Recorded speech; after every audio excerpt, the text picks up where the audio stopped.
नमस्कार, मैं हूं आपके साथ अंजना और आप देख रहे हैं राष्ट्रीय युवा वाहिनी शंखनाद समाचार। आइए नजर डालते हैं आज की बड़ी खबर पर। विश्वविद्यालय के कुलपति दीक्षांत उपदेश पढ़ रहे थे। ये भारत के उपनिषद के तैत्तिरीय उपनिषद के मैं विस्तार से इस बारे में भारत के एक स्नातक के लिए क्या कुछ होना चाहिए जीवन में अच्छा बनने के लिए, उसका जीवन लोक के लिए, राष्ट्र के लिए समर्पित भाव के साथ कार्य करने वाला होना चाहिए। इसके लिए उन्होंने इस तैत्तिरीय उपनिषद के इन पंक्तियों को यहां पर अपने दीक्षांत उपदेश में कहा कि सत्यम वदः धर्मम चरः, सत्य बोलना और धर्म का आचरण करना।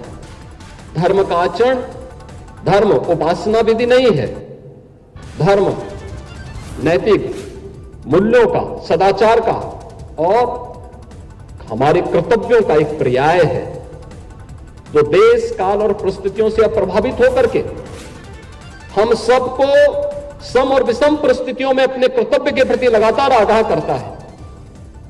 अपने कर्तव्यों के प्रति सजग होकर के कार्य करना, यही हमारा धर्म है।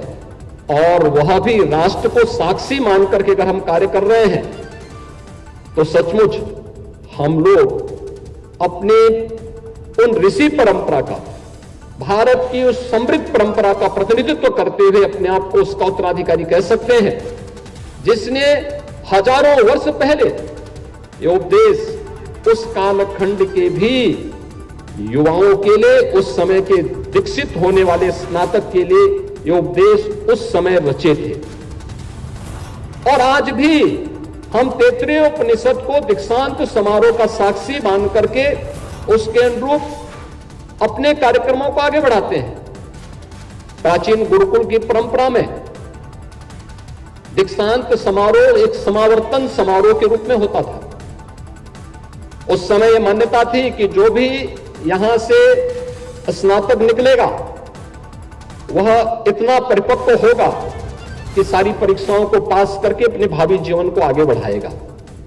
तो एक समावर्तन समारोह हुआ करता था, एक परीक्षा के पूर्व होता था, क्योंकि परीक्षा का मतलब अब तो उसको पास होना ही है, अपने भावी जीवन के राह पर आगे बढ़ना है। लेकिन इसका परिवर्तित रूप आधुनिक काल में दीक्षांत समारोह के रूप में, कॉन्वोकेशन के रूप में हम सबके सामने आया है कि पास होने के बाद एक विशेष समारोह में डिग्री अवार्ड की जाए। डिग्री अवार्ड इसलिए की जाए जिससे उसके प्रेरक व्यक्तित्व से और उसके कृतित्व से उसके आने वाले स्नातक उससे जूनियर उससे प्रेरित हो सके, उससे प्रेरणा प्राप्त कर सके।